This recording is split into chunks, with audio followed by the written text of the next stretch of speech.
Lynna Lai in for Betsy again. I'm Jay Crawford. Lynna, happy Tuesday to you and happy Tuesday to everyone watching at home. Happy Tuesday to all of you. But let's start tonight with some breaking news. A Cleveland priest was sentenced to life in prison for crimes committed against at least 5 teenage boys and for possessing explicit photos and videos of young children. Brandon Simmons is live outside a federal court in Akron with the breaking details. Brandon, what do we know?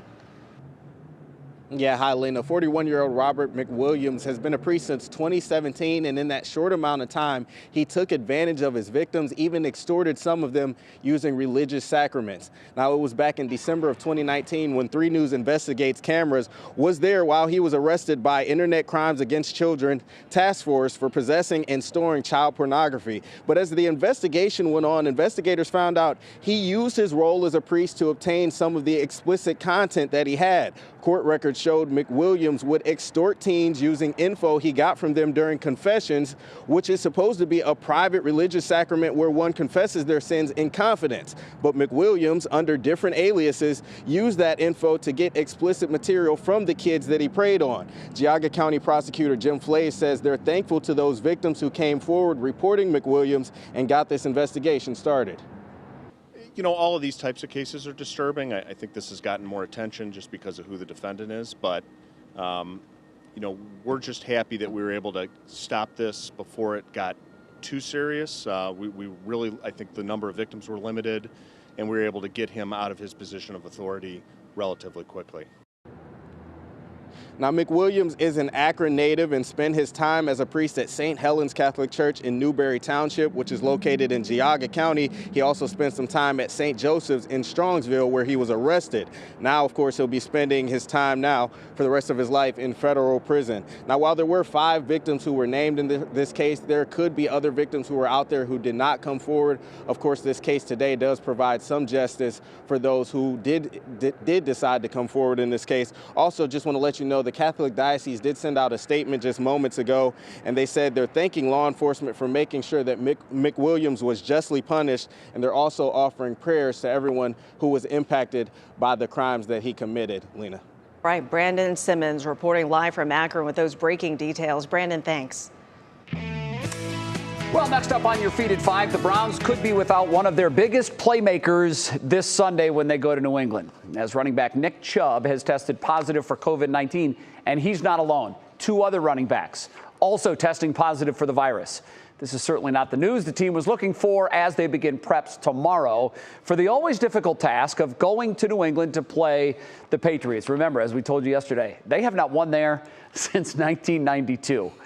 We need to point out that, you know, when you first heard this news, it sort of takes the wind out of your sails. You're like, oh, just when things started to look so good. There is still a chance that these players suit up on Sunday. Yeah, important to note that they were vaccinated. Yes, that's a big part of this, especially with the rules with the NFL and the NFLPA. You know, guys, when we got word of this today, I had a little bit of deja vu from what we dealt with last season with the Browns. I mean, there were so many different times that they had these situations, and at those times, I thought the Browns handled those situations as best as they could. It's difficult to navigate through all of this, but I'm going to tell you everything we know, and hopefully we'll address all the questions and all the concerns. First of all, as Jay and Lynna said, the big one, Nick Chubb. He has tested positive for COVID-19. Big news. Obviously, he is such a huge part of that Browns offense coming off a big game against the Cincinnati Bengals. But according to multiple reports, as Lynna mentioned, Chubb is vaccinated. So his status for Sunday's game against the Patriots remains in question. In order to be able to play, Chubb will need 2 negative tests 24 hours apart to be able to play. Now, this isn't just Nick Chubb, unfortunately. We also got word that Demetric Felton, the Browns running back and return man out of UCLA, has also tested positive for COVID-19. But similar to Chubb, Felton is also vaccinated, so same deal. He's going to need 2 negative tests 24 hours apart to be able to play on Sunday. Now, this must have hit the running backs room really hard because another Browns running back, John Kelly, was placed on the reserve COVID-19 list on Monday. He's bounced back and forth from the roster and the practice squad this season, but yeah, the depth certainly being tested because remember, Kareem Hunt is on the IR with the calf injury. So you may be thinking, well, Nick, Jay, Lynna, who can play running back? Who's going to be the guy then? Well, for now, this is the one running back that can still play and does not currently have COVID. This is Dearness Johnson, who we all remember played so well in that Thursday night game against the Denver Broncos. So this has been a very busy day. This is going to be something that's very difficult for them to navigate through. The one thing I think that they pulled from last year, that we all pulled from last year, is that they did handle these situations pretty well. I mean, this is not easy when you're losing guys and then they have to test again and you don't know who's going to play. Your depth is being tested. But again, I think Kevin Stefanski, his coaching staff, the players, they responded very well with this last year. So we'll see. Hopefully they can use some of what they learned from that to hopefully be ready for New England side. Yeah, this is strictly a guess, but the Browns are probably right now scouring the free agent running back wire to see who's available. Yeah, I would agree. They're going to have to add a body right now, as you mentioned. If these players don't get two negative tests within 24 hours apart, it's Dearness Johnson.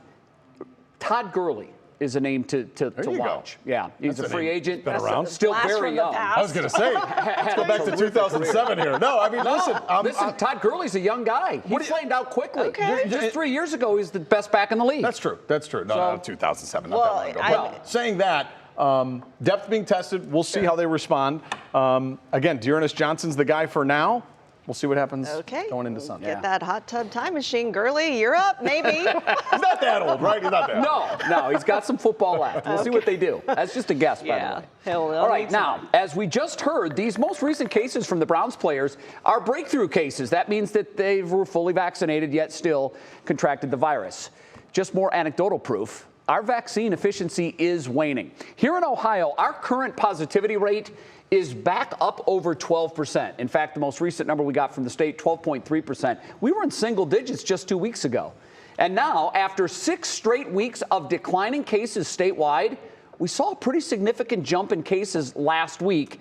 And those numbers appear to be carrying over to the early part of this week. Senior health correspondent Monica Robbins here now to tell us what's new on the vaccine front and how do we avoid these breakthrough infections. That's the talk of the town right now, especially because of the Browns. Wash your hands, wash your hands, wash your hands. Okay, and of Mom. course, wear your mask if you have to. And if you qualify for a booster, get one of those too. But a lot of these breakthrough infections, likely why Pfizer is asking the FDA to expand their boosters to include everybody 18 and up. That could potentially happen before Thanksgiving. Now, remember, an advisory board voted against it in September, which is why boosters are meant for those over 65, those with compromised immune systems, and those in high-risk jobs, which covers about 60% of Americans. But now that we know vaccine protection does wane, boosters may make more sense. I noticed that the state reported they give us breakthrough death numbers every Thursday, but they don't really tell you how many there were the week before and the week before. So we started tracking them, and I noticed in the last 2 weeks, we've had more breakthrough deaths in the state of Ohio than we had in the first 40 weeks. And I got to thinking that can't be right. So I know you dug into those numbers. How do we explain that? Yeah, I knew you were going to be like, why are there more than 200 people dying in the last couple of weeks? Well, look, Ohio hit a very, very grim milestone. We've now had more than 25,000 COVID-related deaths since the pandemic began. But since the beginning of the year, 10,653 unvaccinated people died and 490 fully vaccinated people died. Now, that latter number more than doubled recently. I asked the Ohio Department of Health if we really had a huge surge in breakthrough deaths. The answer, no. Death stats always lag behind, and breakthrough data is analyzed cumulatively, not on a week-by-week basis. Updates can take up to 6 months to get. So data reported in the last 2 weeks actually dates back to deaths reported in April of 2021, and those deaths could have occurred much earlier than that. So also, keep in mind, the state was pushing local health departments to catch up on their reporting. Unvaccinated people still make up 96% of COVID deaths this year. So consider it was a big data dump. But yeah, it's really scary. The numbers scared me at first. Yeah, if you're looking at it and you're keeping track like stats guy over here. So, you know. All right, well, that's a great explanation. Thank you. Let's talk about kids and vaccines, young kids and vaccines. How's that going? Yeah, well, according to the CDC, more than 430,000 kids under 12 have now received their first dose of the COVID vaccine. Studies show only about 30% of parents are rushing out to get their kids vaccinated, so that number may increase over the next several weeks. Now, on a personal note, guys, I tried to get my flu shot today at a local drugstore, and I was told, nope, you got to make an appointment for a flu shot. Because you normally can just walk in, right? They have those signs, walk-ins welcome. Right, not where I went. And they told me to go online to do so, so I figured, you know, the booster and the flu shot. The appointments were backed up for days. If Really? not, yeah, and it was ridiculous. And I mean, I was only checking at one place, but I was shocked. So with kids and with people getting boosters and flu shots, if you need one, now's the time to make that appointment. Absolutely. All right. Thank you very much, Monica. Still ahead on What's New, we continue to follow the latest on the tragedy at the Astroworld Festival. Now superstar Drake, who is one of the featured acts there, is speaking out. We're going to tell you what he is saying about that now. But first, a delayed 5G rollout from 2 big-name cell phone companies and some of the best money-saving apps you can have. It's all ahead in our Tech Tuesday. Matt, just another 5-star day out there. This is unbelievable. Yeah, it was great. Things turned quickly this evening. After we got in the building, clouds came in. It's kind of murky outside right now. And we do have a chance at a stray shower this evening. This is that weak frontal boundary I told you about that's moving through. We're in the 50s. We're going to have another stellar day tomorrow, another one on Thursday. But by Thursday evening, that's when the changes arrive. We'll take you through those coming up.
Welcome back to What's New. We've got your top 3 tech stories making headlines in this week's Tech Tuesday. I love this segment. Yeah, well, we have a data breach to tell you about. You know, Robinhood, the trading app, says a hacker got access to its systems last week and took email addresses and full names of about 2 million users. No social security, banking, or debit card numbers, thank goodness. But Robinhood says the breach is now contained and they're working with a cybersecurity firm. Well, the rollout for faster internet speed has hit a snag. We're all anxiously awaiting this 5G that we're hearing so much about. Both AT&T and Verizon are now delaying that 5G rollout from December 5th, when it was supposed to come out, now until January 5th. Here's the reason for this.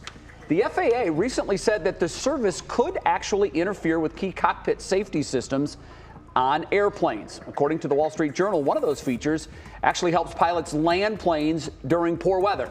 However, telecom officials say there is no evidence that 5G signals will interfere with flight equipment. Cell phone companies in other countries already use the wireless frequencies that are in question. Verizon says nearly a quarter of its users have already upgraded to 5G capable phones. Have you? Yes, I have. I have not. I have not. You know what's interesting? I have an OG phone. I don't even know how many G I get. I don't know. I guess I have 4. You have 0 G. No, but see, my phone actually has a little icon here that says 5G, but it's actually not in use. So it's ready to be used. Right. And I guess these towers are up. They're just waiting to flip the switch, right? Right. And here's my question. I don't know. When I had dial-up, I used to sometimes yell at my computer and say, okay, enough already. You know, when the picture would go like line by line. I don't really have speed issues. I don't know what people are doing with their phones that they need to have faster speed. I'm okay with what I have. I FaceTime, I send texts. So you don't have the need for speed, I get it. I don't have the need for 5G speed, not yet anyhow. Okay.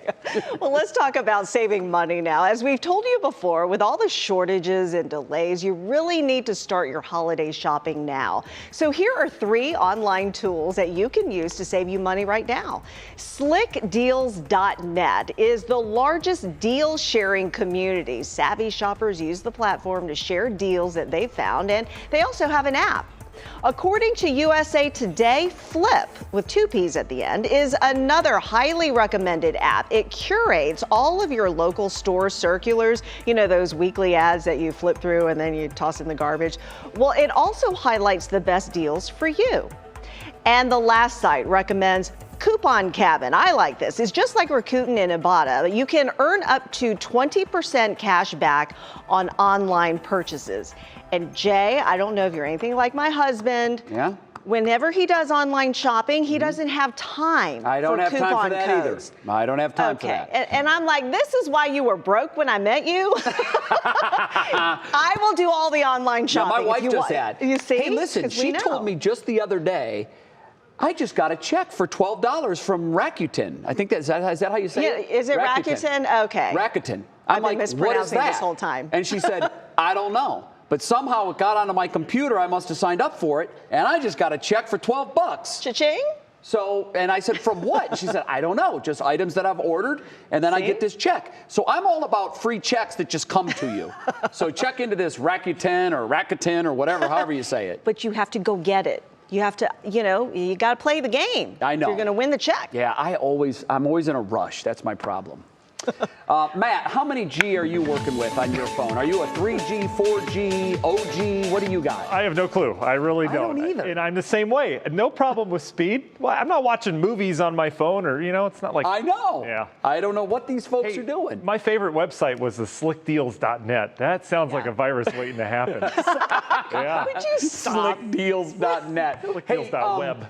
On this vein, you know, the key word here for the holiday season is organized. Oh, yeah. And that's your weather word today. Folks, you better get organized or you're going to be really in trouble when it comes time to hand out gifts in the holiday season. That's what I'm hearing. I hear it every day, yet I haven't even moved. I haven't even budged. Well, this is just another reminder for you to get organized. Also, it's just off camera, but that sky cam behind you is a giant spider above your head, Jay. What? Oh, you couldn't see it on air, but I could definitely see it staring at you. I was getting a little nervous there. Temperatures right now outside, another mild day. We made it in the 60s. Remember yesterday I said it was going to be a little bit cooler near the lake. That's what we're seeing now. Notice the 50s sneaking in towards the lakeshore, 60s down towards the south. That's our weak frontal boundary that's sliding through. You can see kind of the wind convergence there.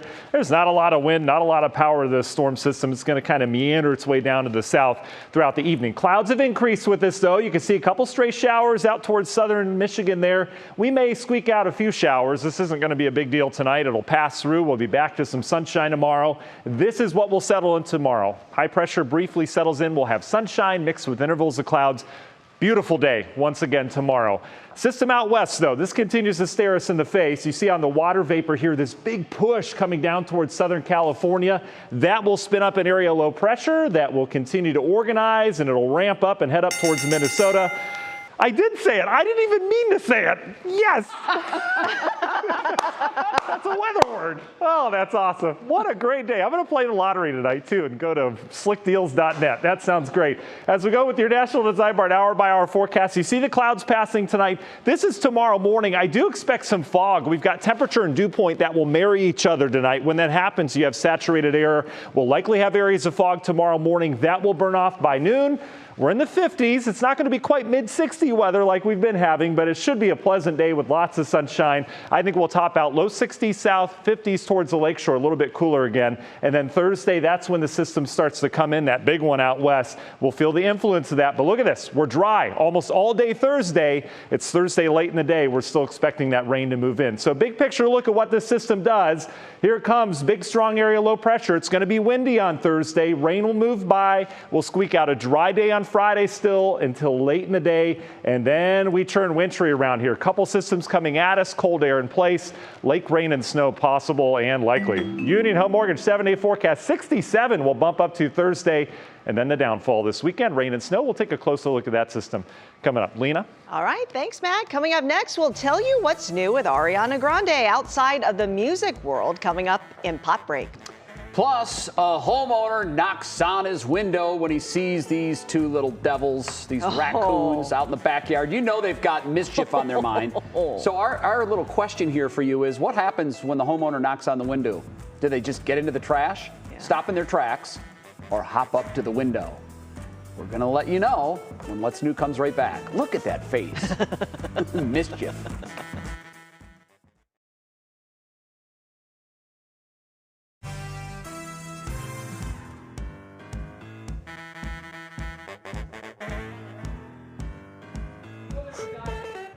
How do, Brooke? How are you? Fantastic. Great.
Well, we are continuing to learn more now about the tragic deaths at the Astroworld event in Houston over the weekend. Yeah, Drake is now speaking out on that awful incident that claimed 8 lives. Kira Cotton here, and you have that as well as other stories in our Pop Break. Yeah, that's right, Jay and Lynna. There's honestly no way around this story at this point. It's changed so many lives forever. The Astroworld Festival that took place in Houston last Friday night was headlined by Travis Scott, but featured several other big-name acts, including music superstar Drake.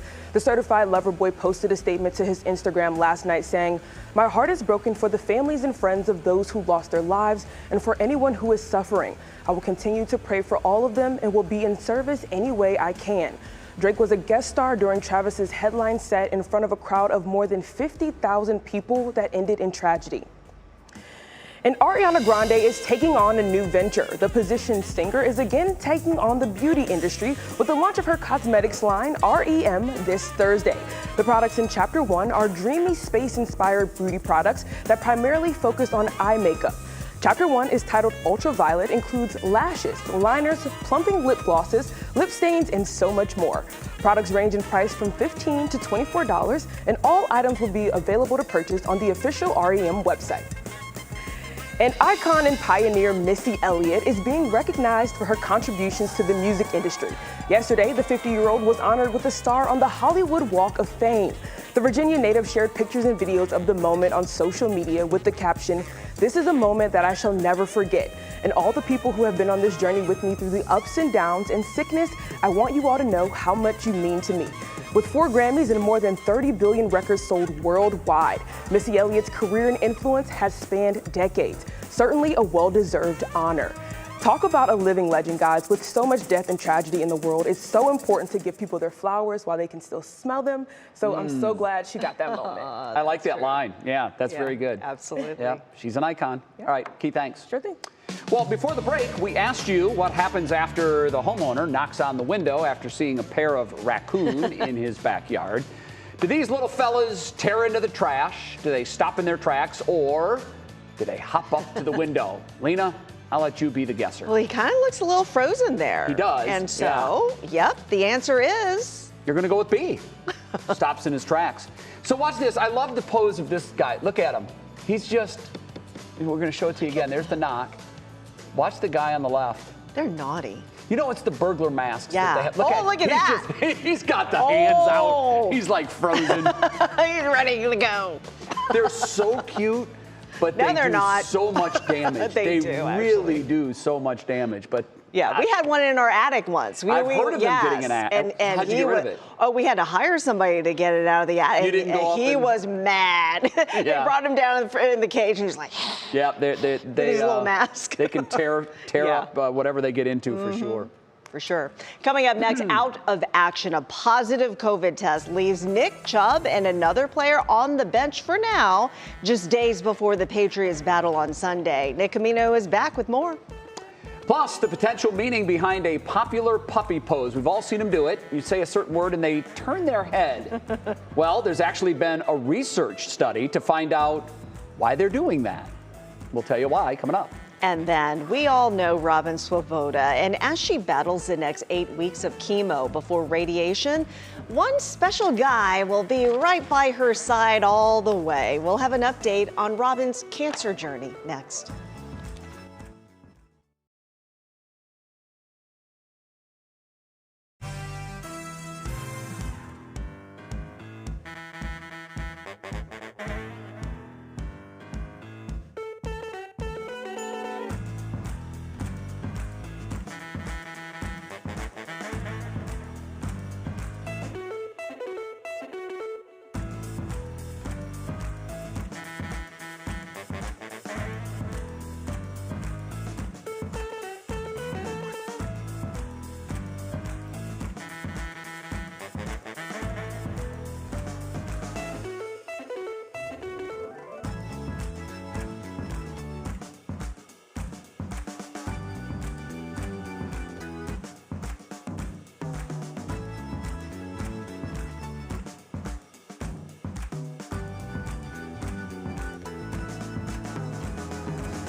And now, live from WKYC Studios, this is What's New. We begin at 5:30 with 3 things you need to know, and we start there with breaking news. A former priest has been sentenced now to life in prison. This happened late this afternoon. Robert McWilliams was taken into custody back in 2019 for processing and storing child pornography. During the investigation, investigators found he used his role as a priest to obtain some of the explicit content. Court records show McWilliams would extort teens using information he got from them during confessions. There were 5 victims in the case, but experts believe there could be more that didn't want to come forward. Today, the Cleveland Diocese released a statement saying they're offering prayers to those impacted and thanking law enforcement and the judicial system for ensuring justice. Late this afternoon, Pfizer asked U.S. regulators to authorize its COVID booster for anyone 18 and older. An advisory board voted against it in September, which is why boosters are only meant for those 65 and over and for Americans with compromised immune systems or high-risk jobs. However, now that we know that the protection from the Pfizer vaccine does wane and a booster might make more sense, this could happen before Thanksgiving. Also today, Huntington Bank gave the Greater Cleveland Food Bank $50,000. The donation will be used to provide thousands of turkeys to families in Northeast Ohio who are struggling with hunger this Thanksgiving. The food bank will distribute those turkeys over the next several weeks. And with that, we welcome you back to What's New, the second half hour with Lena Lai. I'm Jay Crawford. Betsy's off this weekend. I looked at the calendar just a short while ago. Thanksgiving's 2 weeks and 2 days away. Yeah. That crept up on us. I know. It's coming really fast. No, it seems kind of like your beard. Really feeling it. You're doing No Shave November. Oh, are yeah, you at the itching stage yet? Oh, I'm beyond that. But we haven't talked about that yet. So people are just tuning in, saying, what's up with Crawford? I'm doing this for a good cause, the No Shave November. You can see it's really coming in. It's predominantly white. In fact, Camino, when we were putting our powder on before the program, looked into the mirror and said, "What's up, Brett Favre?" So that hurt. That's not because you know how Favre had the gray beard when he was like 38. Now that's me apparently. Oh, you speaking too, of Nick, he's coming up. With powder. Yeah, and Matt and I exchange makeup tips all the time. We both now use something called primer. Oh, you stopped? It's too much work. It is a lot of work, I will say. That's just ridiculous. But listen, 15 seconds and I'm out. That's all I have. Okay, our top talker at 5:30. The Browns find themselves with only one healthy running back right now as they get ready to play New England. That game is coming up Sunday. That's because Nick Chubb, Demetric, Felton, and John Kelly, all running backs, have tested positive for COVID-19. But yet there still is a chance that the Browns could get their superstar running back in time for Sunday. I'm not sure how that works, but you're going to explain. Yeah, I was thinking about powder and turkey before this. Yeah, and all that's a this. mess. Now you have to think about I'm not talking about makeup anymore exactly on air. right. I'm not doing that. No, this is pretty complex, and the Browns dealt with this a lot last year when you think about it. So here's the deal. I know Browns fans have to be a little bit uneasy right now. Think about the names that Jay just said. I mean, half of your running backs room, even more than that, is dealing with this right now. I mean, this is something that they're going to just have to go through and deal with. And you think about the big part that Nick Chubb is in that offense. It was on display in Cincinnati against the Bengals. I think people are wondering right now, well, if these guys can't play, who's going to play running back? Because remember, Kareem Hunt is still on the IR with a calf injury. For now, it would be Dearness Johnson. He filled in so well that one Thursday night game against the Denver Broncos. And running back John Kelly, who I guess you'd say is their 4th string back, he's on the reserve COVID-19 list. So depth is being tested right now. They're going to have to test negative for COVID 24 hours apart, 2 different times, but if they're going to be able to play in this game against the Patriots on Sunday. Today, Wyatt Teller met with the media. He was just given a 4-year contract extension, an exciting day for him, but he was asked about all of this and having to deal with this and navigate through COVID-19 potentially if these guys are out. Here's Wyatt Teller. There's times where, this happens or that happens, but it's happening to everybody. And, to say poor me or poor this or poor that is just, it's not the best mindset. It's, hey, how are we going to handle this situation and handle it in stride? And, I think that's how Coach Stefanski is. And I'm thankful for that. Congratulations to Wyatt Teller. I mean, he's been so great on that Browns offensive line. He got a lot of money today. He really did. He really did. And he was asked about this. And so obviously this is on the team's mind. They're going to have to kind of, navigate through all this kind of like they did last year. And I know we're saying, hey, there's still a possibility these guys can play. but there's a real possibility that they may not play. I mean, if you've known people that have had COVID-19, they've had it for a few days. So just because you're going to test again for it doesn't mean you're just going to suddenly be negative for it. So and they were vaccinated, which allows for that quicker pathway. That's exactly right. So before the season started, NFL, NFLPA, they came together on all these agreements. If you're vaccinated, you have an easier path to be able to play. If they were unvaccinated, they'd have to miss 10 days and go through all that. Dearness Johnson is great, but who's to say that he doesn't? I mean, what do they do? He's been around these guys. Do you sign a free agent? You should. Yeah. Normally the put him in a bubble NFL has right a saying. And I'm not kidding. I'm serious. I mean, this guy can't be around. The NFL has a saying: next man up. We've heard it a million times. We don't have it. But in this case, there's only one man up. Right. And I mentioned Todd Gurley, and you got me thinking when you said he's an old guy. I wanted to double check. I thought he was young. He's 27. I mean, but an NFL running back, that's like dog years. Well, you know what I mean? We times it by 7. I'm kidding. No, 27, if he's in good shape, he could still Adrian Peterson scored a touchdown Sunday night. He's 38. That's true. He's in very good shape. So the one good thing with Gurley, and I don't know if they're going to sign him or not, he's available right now.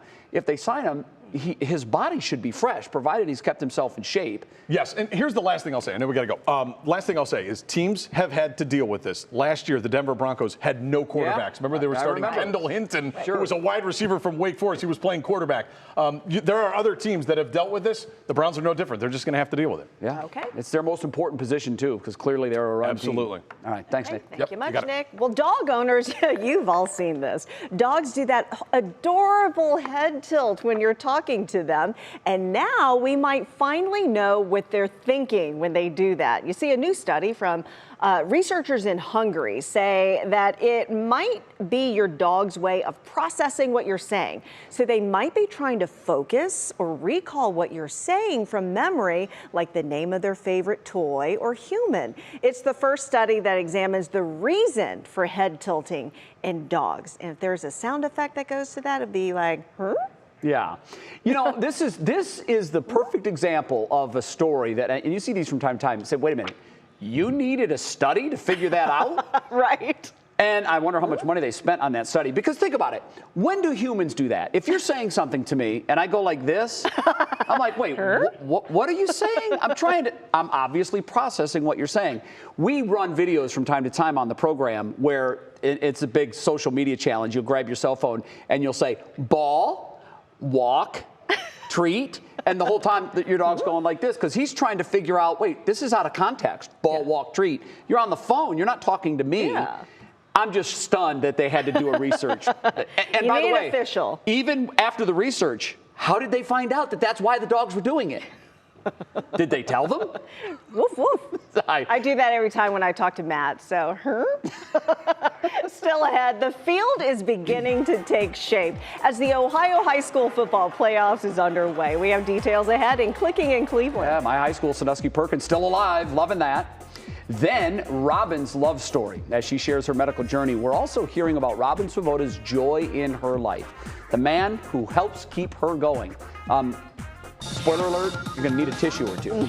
But first, Matt has our weather in a jiffy. Hi, Matt. Yeah, I think that dog, I think that dog thing will help a lot of husbands. Listen to their wives, helps you focus and retain attention. Yes, I'm going to be in the dog house. Start doing that.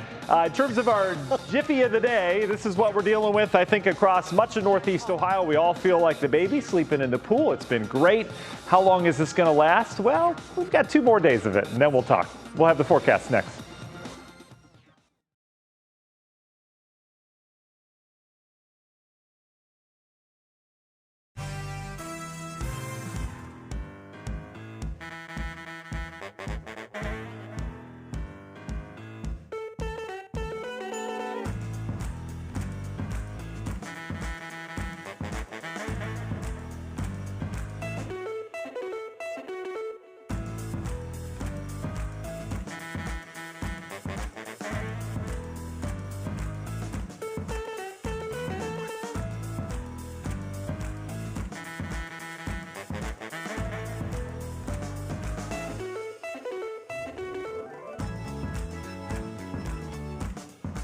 Thanks for catching that.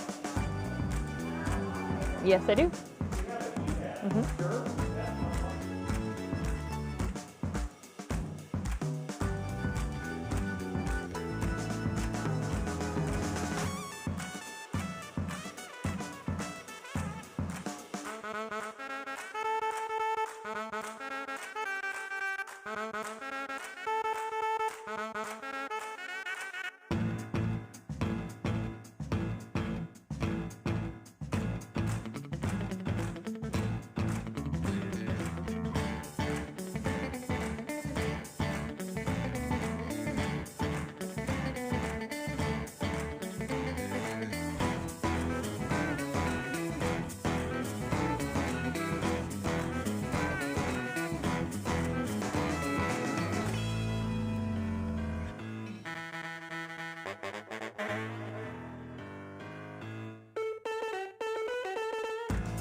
All right, check now of weather. Matt, I mean, we were talking about how gorgeous it was earlier today, and wow, it just turned. What a stretch. Yeah, it turned here this evening. A frontal boundary moving through, a little bit cooler near the lakeshore. Still warm down to the south, but bottom line, Lena, this is a great stretch of weather.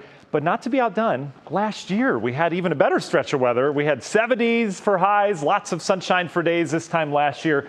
And then it flipped last year as well. So pretty good timing here. In terms of tonight, yeah, we've got the clouds hanging around. Notice the winds are light. They are going to start coming out of the north. They already are downtown Cleveland. That will bring in slightly cooler air. Could see some areas of fog as well, but gone are the 30s. We're going to be back into the 40s tonight. Pretty mild night. Don't be surprised tomorrow morning if we do have some dense fog in spots, especially as you get away from the lake. Here's our frontal boundary. This is storm system number 1. It's a weak one. Gulf of Mexico moisture hasn't even reached it yet, so we're squeaking out just a couple showers. I wouldn't be surprised if we did have some sprinkles or light showers over the next probably 6 or 7 hours here before this thing's out of here. And then it's out of here. We have a beautiful day tomorrow. High pressure will settle up. We'll have lots of sunshine, some passing clouds, comfortable temperatures once again. It will be beautiful tomorrow. And then here's our west coast storm that'll eventually head out in the plain states as a developing area low pressure that really strengthens and cranks up, heads up into Minnesota. You can see kind of that push there that will spin this area like a top. And that's going to be a pretty decent fall storm system. So in terms of temperatures, red is where we're above average, some 15 degrees or so above average. That will start to go away. Here's our transition day, Thursday. We go from above average to a cool pattern. That's why as a meteorologist, I don't like when we say it's a normal or 60s a normal high for today. It's never normal, right? It's the average, and we're certainly not going to be at that anytime soon. So here's the fog tomorrow morning on your National Design Hour by our forecast. We're back to sunshine by afternoon. I think 60s south, 50s near the lakeshore. Gorgeous tomorrow afternoon. Get the leaves raked once again. Get all that yard work done because this is coming on Thursday. Should be a dry day Thursday. Wind's going to start to pick up. Notice the clouds. This is that system moving in. We should spike well into the 60s before we bring a line of some soaking downpours, maybe even some rumbles of thunder or gusty winds with that as that system moves through. Bigger picture look at what this looks like. Here's the low pressure. There's the rain that moves through Thursday. Friday, we squeak out a dry day, but then clouds and showers will arrive late in the day. Saturday looks unsettled, mix of rain and some snow showers, more snow showers at night. This is a system I'm watching. Sunday night, Monday, we could get some accumulating snow out of that. Models still disagreeing on where it goes, but in terms of snowfall, notice where the blanket is. It's now getting closer to Northeast Ohio. I think by this time next week, we have our first accumulating snow. Union Home Mortgage 7-day, there's your spike on Thursday weekend. Not terrible, but scattered rain and snow will be around. We're in the 40s, and Jay will send it back to you with a cold look at Monday and Tuesday. All righty, thank you. I need a Control-Alt-Delete after that. All right, I'm just not ready yet. Sorry. Time to see what's clicking in Cleveland. You know what that means. Time to say hello to Stephanie Haney. Hi, Steph. Hi, Jay. Oh, I just want to say burr after looking at that. I know. All right, we are 2 weeks into the Ohio high school football playoffs, and the competition, thankfully, is heating up. Most of the remaining spots are filled by top seeds, except for in Division II, where Worcester, which was a number 14 seed, is hanging on. Regional semifinal games are this weekend, and there are 34 teams still standing from our viewing area.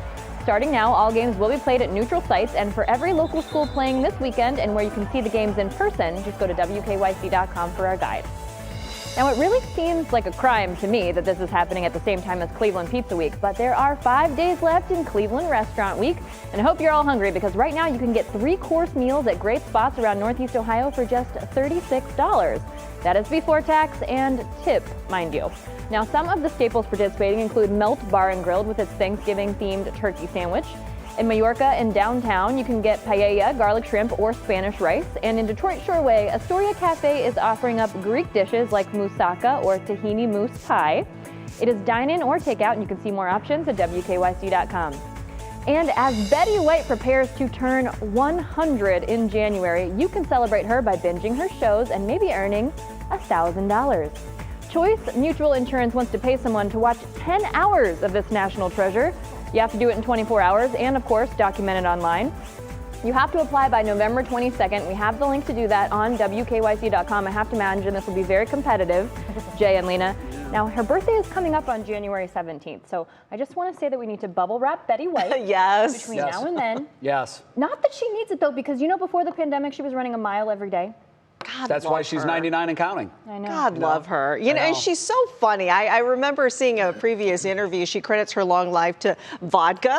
I read that. And hot dogs. Yep. Listen, my great-grandma lived to be 91. She took a shot of whiskey before bed every night, so I think there's something to it. Wow. All right. It works for her for sure. Golden Girls, by the way, don't sleep on that. One of the most underrated sitcoms ever. Never. It was very good. All right. Next, finding love in a difficult time. We have an update on Robin Swoboda's cancer journey and the person who is standing by her side through it all. You're going to love this story. Then a free car giveaway. Why this woman received the special honors today in Lorain County ahead of a very special day this week. It's our Show Us Something Good coming up.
Well, we've told you before about Robin Swoboda's breast cancer battle. She's currently in chemo for the next several weeks, and then we'll move on to radiation.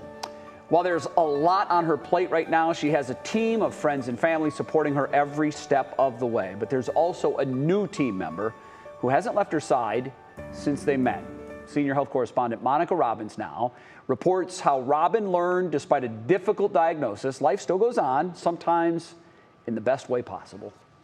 It won't be the second cancer diagnosis Robin Swoboda will remember about the summer of 21. It will be the pig roast. There's this handsome guy, and, I think he's flirting with me. And, he did say, would you like to go out sometime? And I'm like, I'm chubby, I have white hair, I'm in my 60s, I have cancer. Do you want to go out with me? And he goes, yeah, I do. Few things will scare Rob Weinbrenner. He's a retired police officer. But the more I talked to her, the more I wanted to hear about her story and what she was going through. She was going through some cancer, and I found that interesting as much as I found her interesting.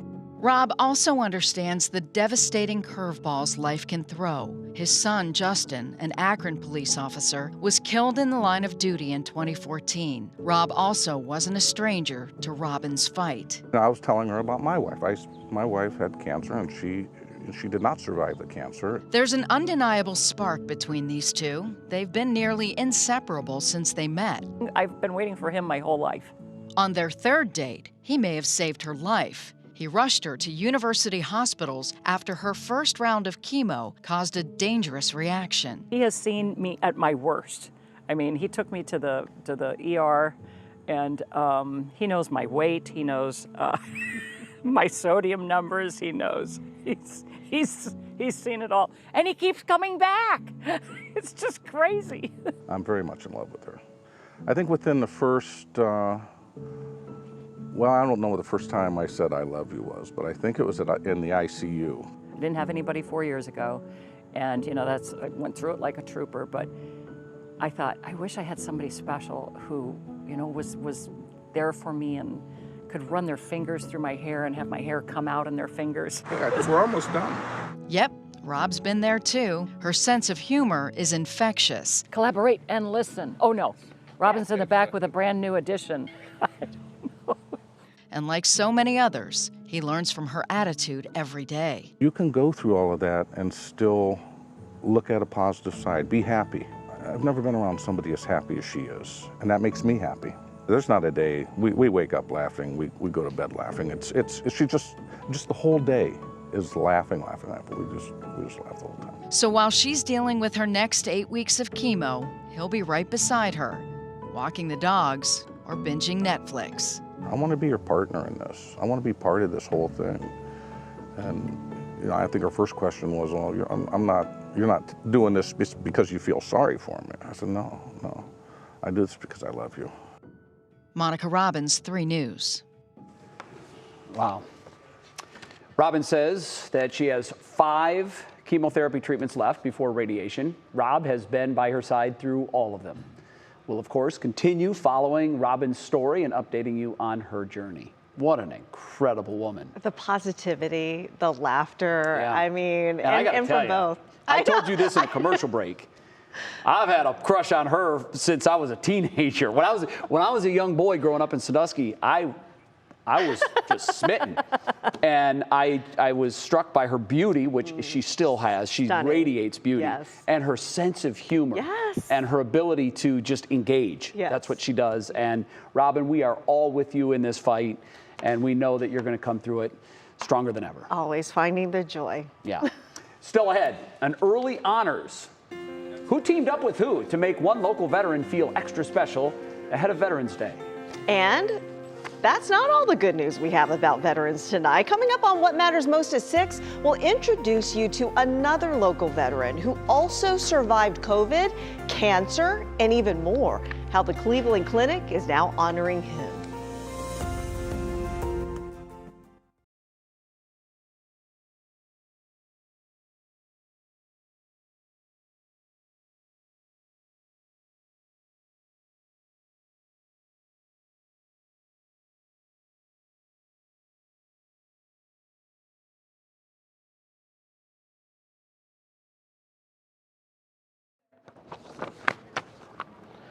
Hi, Brooke. How you doing? I'm good. Testing 1, 2. Good evening, and thanks for being with us. Thanks.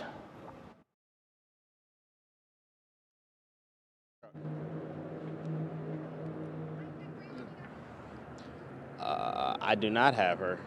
You do not have I heard her from your phone, but not from mine. Oh, now I got you. I heard you that time. No, that's all right. I heard you through Randy's send over there. So, yeah, I'm good. Check 1, 2, 3, 4, 5. Brandon's microphone still talking about.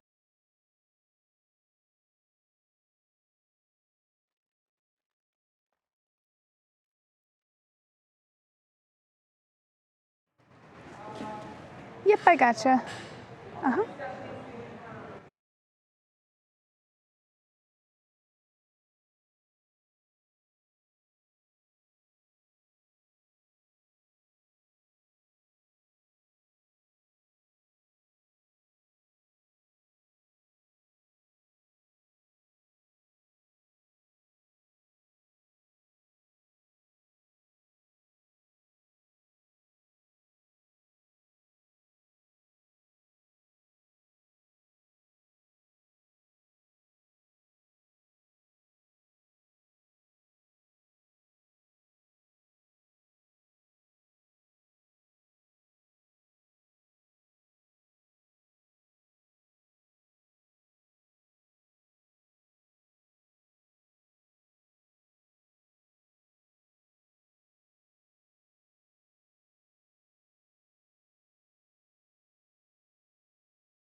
Today's Show Us Something Good comes from Amherst, where today a local veteran is being honored just before Veterans Day. Mary Pape served in the Navy and Navy Reserves from 2010 to 2016, and today Progressive Insurance gifted her a new car through their annual Keys to Progress giveaway. Mary says she is still in shock that she was chosen. I can't believe it happened. I'm still in disbelief, even though I'm going through it right now. I just can't believe I got a new car. It's an amazing opportunity. Oh, you deserve it, Mary. She also has a 4-year-old son named Stan, who is also super excited, of course. Progressive teamed up with Enterprise Rent-A-Car to make the 2020 Kia Optima donation happen. $330 in cash was also inside the car, along with a gift basket full of gift cards. There they go. Well, thank you for your service. Absolutely. And thank you for watching What's New. We're back tomorrow at 5. What Matters Most with Russ and I starts right now.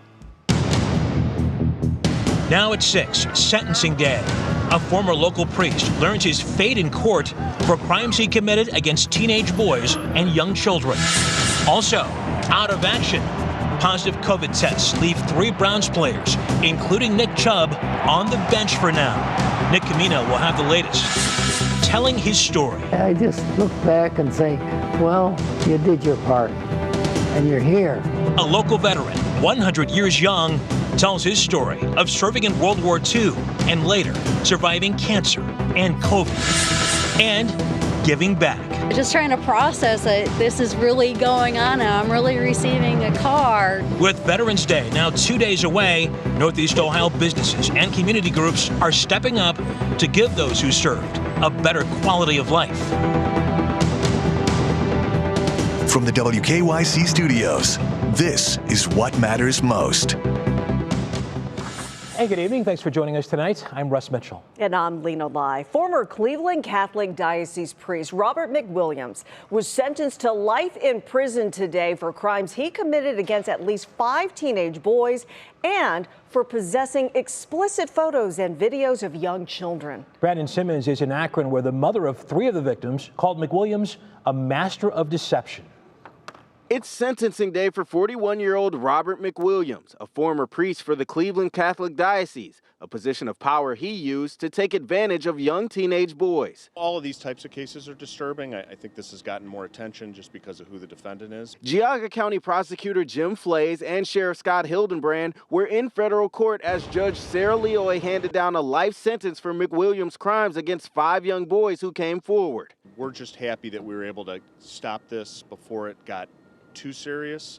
We really, I think the number of victims were limited, and we were able to get him out of his position of authority relatively quickly. 3 News Investigates captured the moments McWilliams was arrested by an Internet Crimes Against Children task force in December of 2019 outside of St. Joseph's School in Strongsville. Not only was he in possession of explicit content, court records later revealed McWilliams would use information given to him in confidence during confession to extort the young boys into giving him sexually explicit content. I'm just happy that the victims had the courage to come forward so that we could investigate this and end this reign of terror that he's put on these kids that's going to affect them for the rest of their lives.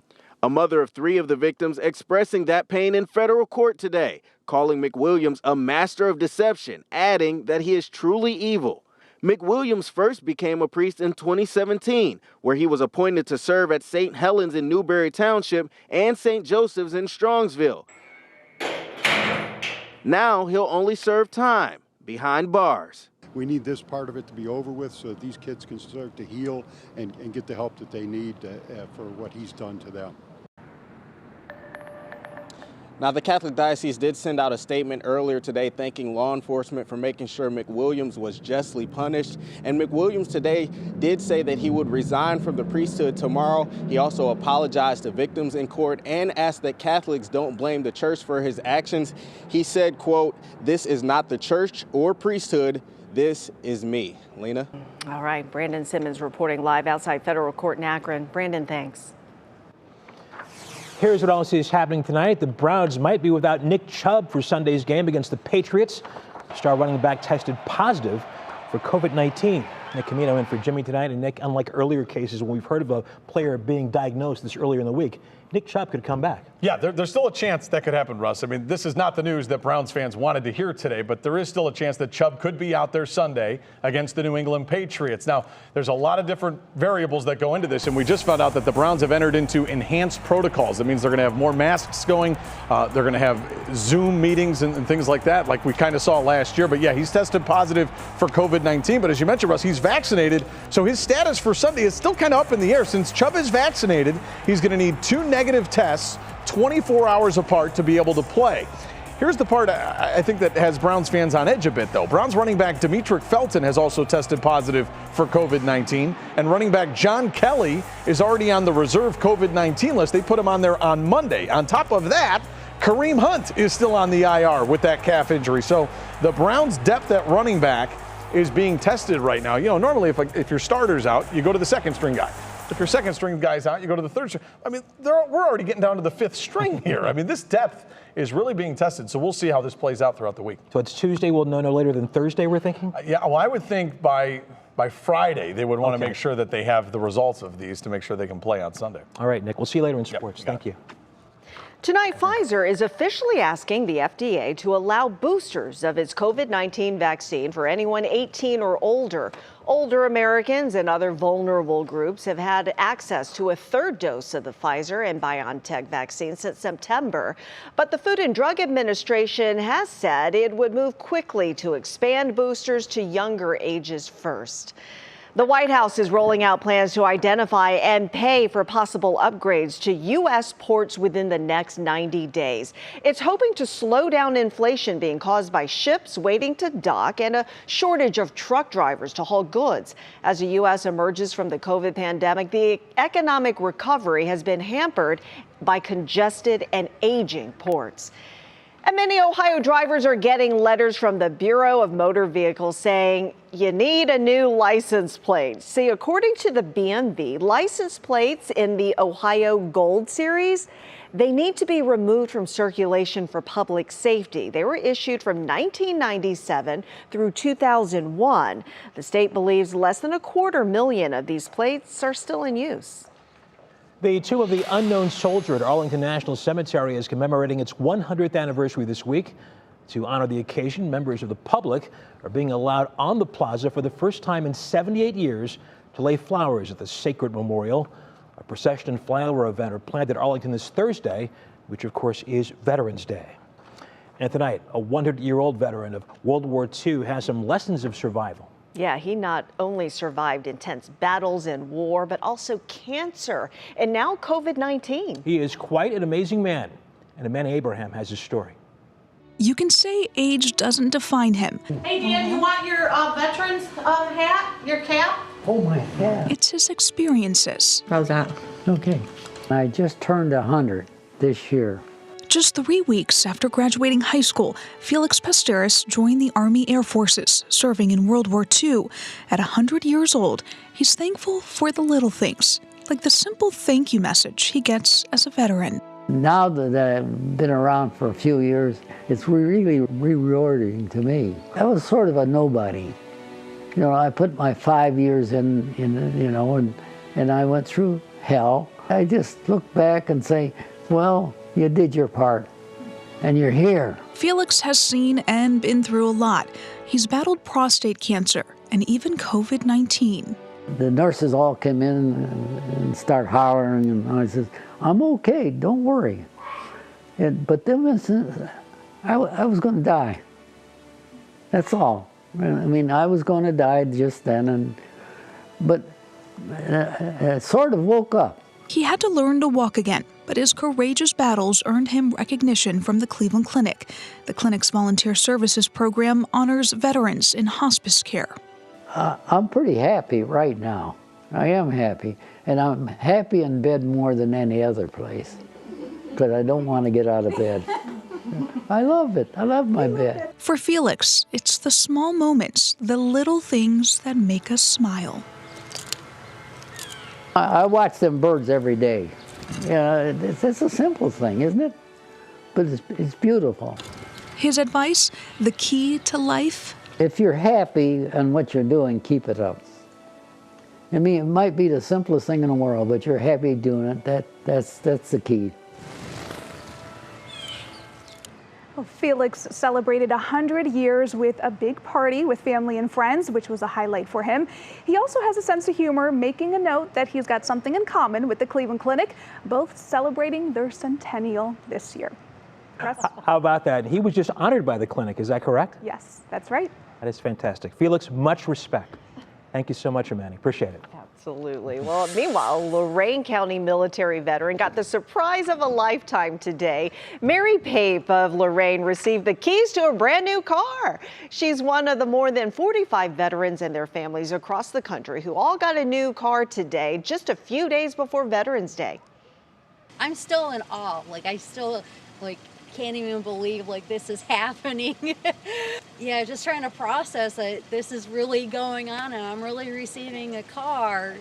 For real, Mary served in the Navy and Navy Reserves for about 10 years. About 10 years ago, Progressive Insurance and Enterprise Rent-A-Car were sponsors of the giveaway. Huntington Bank gave the Greater Cleveland Food Bank $50,000 today.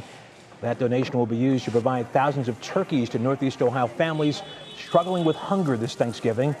The food bank will distribute those turkeys over the next several weeks. And the food bank also got some help today from the Cavaliers. General Manager Kobe Altman, head coach J.B. Bickerstaff, and the rest of the Cavs coaching staff and players helped to distribute some 500 foods from 500 families.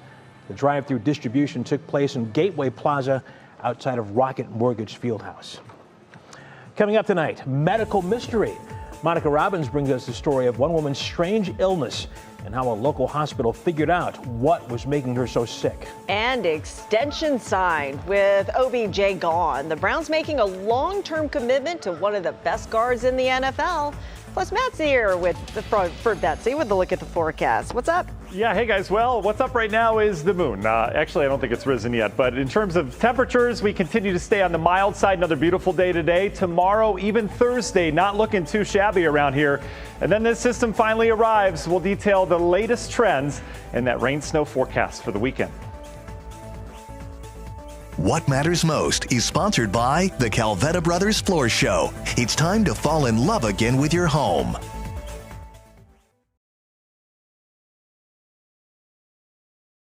Oh, girl, I'm heading over there right now.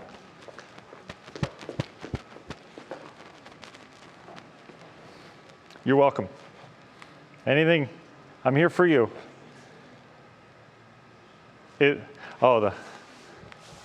Look how graceful that is.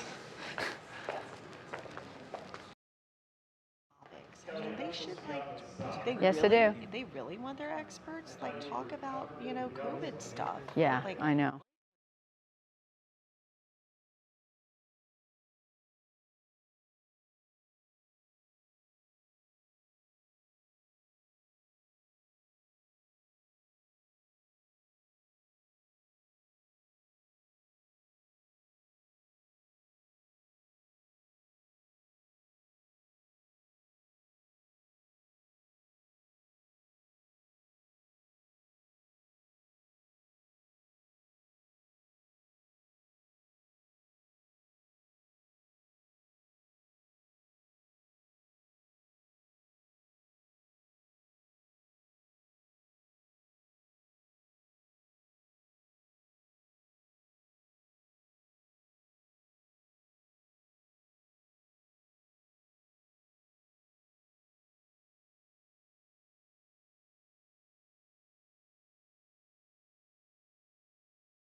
Welcome back. It seems that Mom was right once again.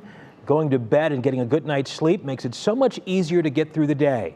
But now new research shows the exact time you go to bed could determine how healthy your heart beats. The European Society of Cardiology study shows that falling asleep between 10 and 11 p.m. lowers the risk of developing cardiovascular disease, warning early or late bedtimes may be more likely to disrupt your body clock. People have a tendency to more think of cognitive health when they think of sleep. But remember something, when you're asleep, it's kind of giving your heart a little bit of a break to rest and relax and be ready for the next day. So when you shorten that time, your heart, unfortunately, doesn't get the rest that it needs. If you do the 11 o'clock newscast every night, what does that mean exactly? Anyway, researchers say the connection between timing, what time you go to sleep, and cardiac risk is even more pronounced among women. Oh, okay. It means we're doomed. Tonight at 11, we begin Medical Mysteries and Miracles Week with senior health correspondent Monica Robbins. It's a story of a cascade of trouble that most in the medical world would have easily missed. And Monica joins us now with a preview. This is fascinating stuff. It really is. I mean, this particular story, I have covered some incredible medical stories over the years. I've been uplifted by multiple miracle survival stories, but this one just blew my mind. Lauren Wells was just 25 years old, and she became convinced she was literally losing her mind. She was hearing things that weren't there. She was feeling things that didn't exist. She became so convinced, she checked herself into a psych ward. The last thing she searched on her phone were the symptoms of schizophrenia. But Lauren's problem couldn't have been further from a mental illness. It was a rare medical nightmare that kept getting progressively worse at every turn. I went through so much, and my body was so strong, and it was my body that did all of that. Obviously, there's some amazing medicine involved, but it was my body that fought for my life and endured so much. My life was so valuable to so many people at the clinic and to my family and friends that everyone was really doing whatever they could to help me. And she is so not kidding when she says her body fought for her. Lauren's story kicks off Medical Mystery and Miracles Week. Her incredible journey from what she thought was literal madness transformed into an incredibly rare medical diagnosis. And then she had to fight for her life to survive it all. Catch the story tonight at 11 on What's Next. And I promise you, last night, I know you got a little verklempt with Robin's story. I did. You're going to do it again. Yeah, this one is just, you're going to keep saying, wow, wow, wow. I mean, it just keeps going. And then, then she obviously is doing very well, but you got to see what she went through. It's incredible. Looking forward to it. Thanks, Monica. Sure. Looking forward to that, certainly. It is now 6:15. Matt Wentz in for Betsy today. A beautiful first part of the day. Kind of turned November gray there after a while, though, Matt. Russ, that happened quickly, too. I was on my way to work. I don't know where you were at the time, but yeah, it went from sunshine, and all of a sudden you're like, wait, this is a November that I always think of when I think November. And we're there now, but we're there very temporarily. We're going to get back to that sunshine across Northeast Ohio tomorrow.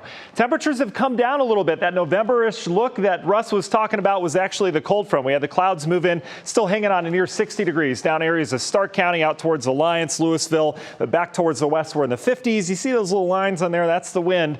And that wind is now blowing out of the north. That is not a warming wind. Wind's really not a whole issue right now. They're going to be calm. It's going to be light tonight. I think that will lead to some areas of fog tonight as well. Notice we're not dropping a whole lot tonight. The clouds will help to kind of insulate us, hold in that heat. But we're going to stay cloudy. And again, with the light wind, little moisture in place, I do think we run the risk of some fog tomorrow morning.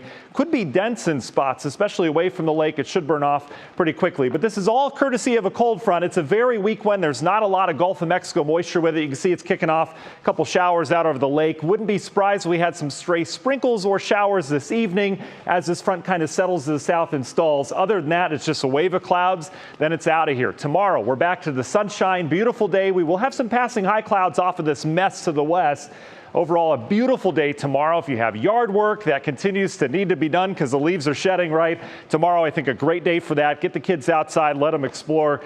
It's going to be nice. We don't get too many more of these as the forecast continues. Here's our system out west. So you've been tracking with me the last couple days. We've tracked this thing all the way out of the Pacific Ocean. It is now heading towards the Four Corners region. There's a wave of energy that's kind of diving south into this. If you kind of picture it, you push here, you get a little spin here, and that's exactly what's going to happen. Area low pressure will develop. It will strengthen as it gets out in the plains, and it will become a wind maker for much of the eastern half of the country, including us. Let's take you near term, though. National Design hour by our forecast. There's the fog tonight. Models picking up on it. It will go away pretty quickly tomorrow. A light wind out of the northeast ought to keep us cooler near the lakeshore. Should reach 60 with sunshine down towards the south. Again, beautiful day tomorrow. Thursday's not bad either, but Thursday's the day things start to change. Notice how everything starts to come back at us from the south and quickly. That's that powerful storm system ramping up in the plains. We'll have a mix of clouds, some veiled sunshine. Temperatures Thursday ought to impress. I think we're back up into the mid and upper 60s with that push out of the south. Most of the day's dry. It's late evening on into the overnight. We'll be tracking a line of soaking downpours. Could have some thunder in this as well as gusty winds, as that wind will be gusty out ahead of this. That will move through, and that will set the stage for an in-between day Friday before things change. Bigger picture look, here's our system. Look at it ramping up. Snow up towards areas of northern Minnesota. Not for us yet. That heads by. Here's our dry slot on Friday. Should be a nice day. Then in the evening, this part comes at us. We'll likely have showers late in the day. We'll have a rain-snow mix on Saturday, not all day, but it should come and go as this wave heads through. The lakes will likely get going as well. More snow chances at night versus daytime with temperatures in the 40s. And then we'll be keeping an eye on this next system that slides down Sunday, Monday. That's the one I think that we could get some snow from in terms of the models. Here's where they're saying the bulk of the snow will fall. Yeah, we're included in that here across Northeast Ohio. 'Tis the season. Union Home Mortgage 7-day forecast. I forgot I got to go the other way. All right, 7-day forecast. We're in the 60s on Thursday, and then we're back down to the 50s that in-between day on Friday. And guys, weekend, I mean, look in November like. We'll be in the 40s with rain-snow mix. Again, the time to watch, if you do like the snow, will be Monday into Tuesday. We'll get the lake involved. Hey guys, yesterday I got an interesting... Yeah, this was interesting.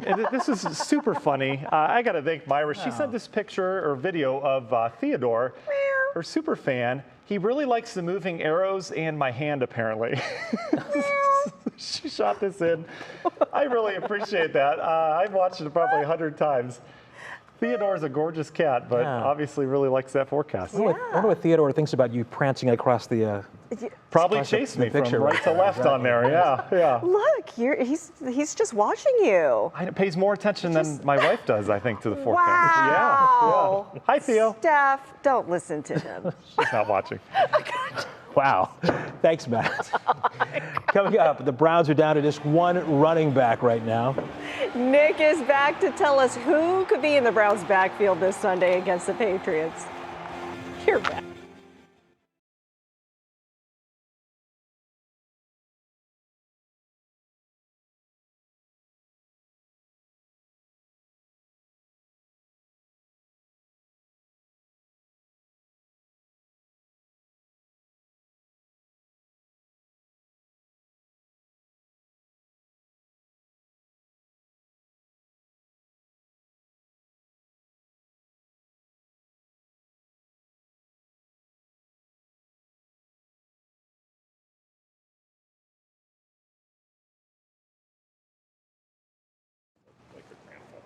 I got you, Brooke.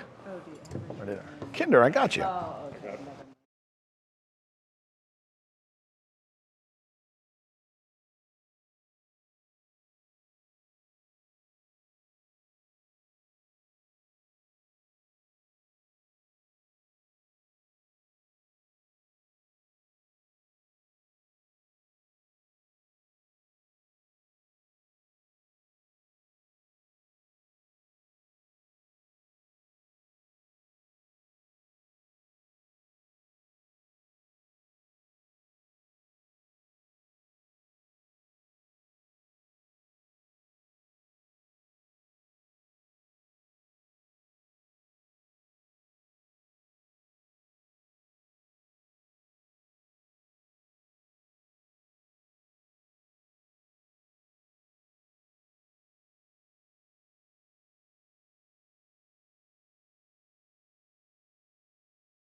The Sports Report is sponsored by the people-pleasing people at Sarah Auto Park in Akron.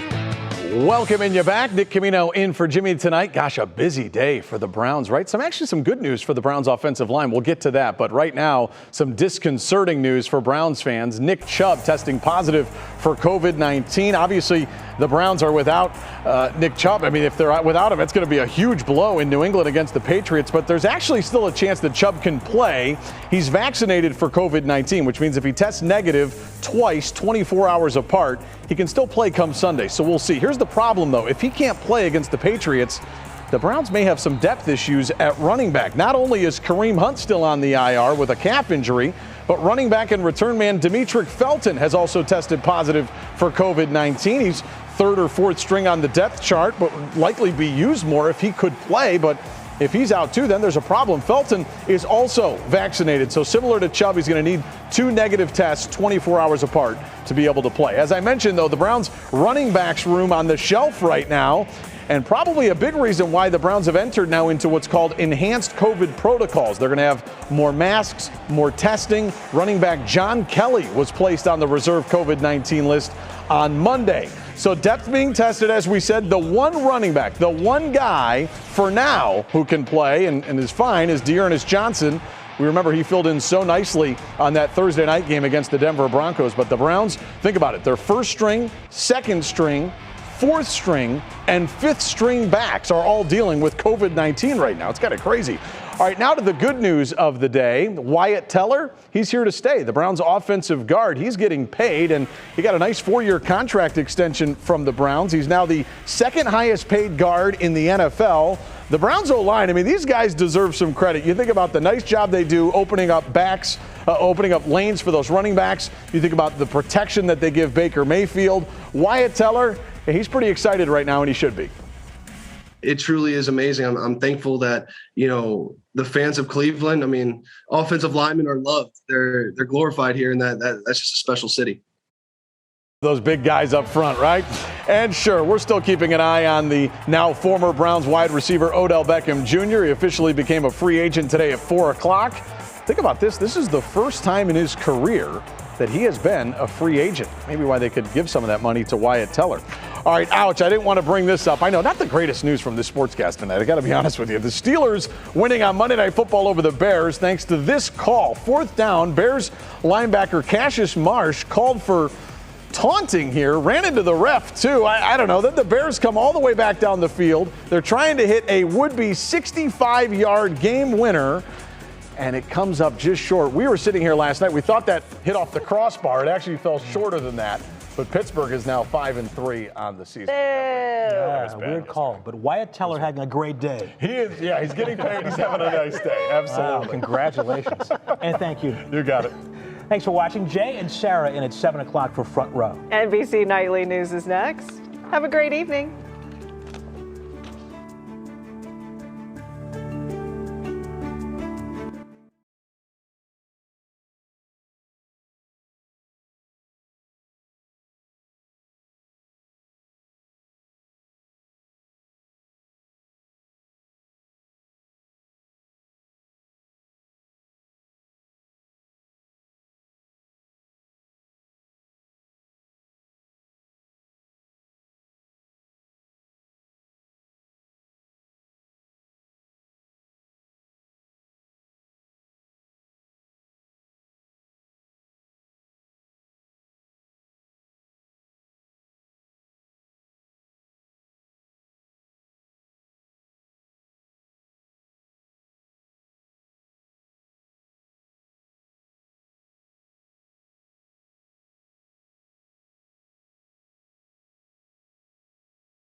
Down for the count, Browns star Nick Chubb and other players test positive for COVID-19. Could he still play in Sunday's game?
You can say age doesn't define him. Hey, Dan, you want your veterans hat, your cap? Oh my God. It's his experiences. How's that?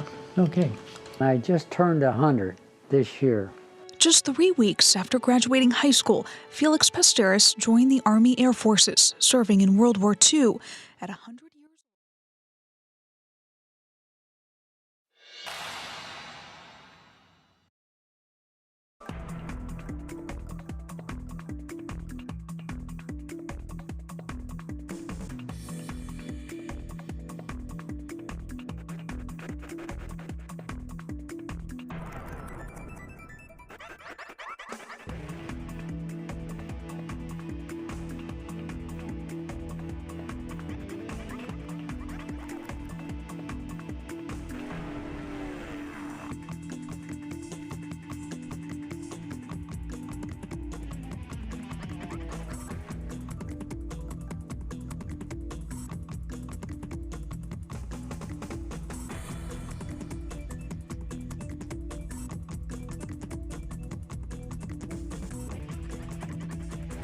Had to learn how to do just about everything again. I mean, that was walking up steps, talking, giving myself a shower, brushing my teeth. My brain needed so much rehab. It basically was shut off for a month.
I was the youngest contestant, and that might have factored into it. A lot of those guys just had more life experience, more dating experience. And I think that's probably the number one thing for me. My dating experience is kind of short.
Front Row is sponsored by the Calvetta Brothers Floor Show. It's time. Truckloads of factory fresh Kias are on their way to Ken Ganley, Ohio's #1 volume Kia dealer.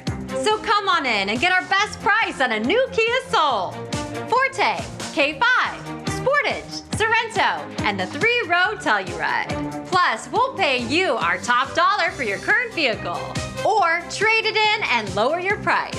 Visit us at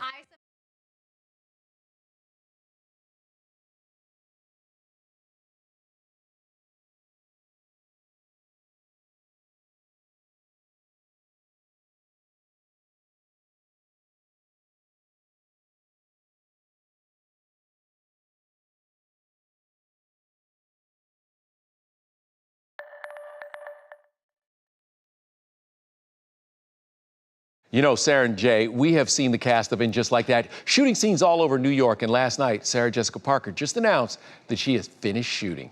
This is my last.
The Primetime lineup is sponsored by Debonais Vineyards. Visit your local retailer for Debonais' finest estate Riesling wine.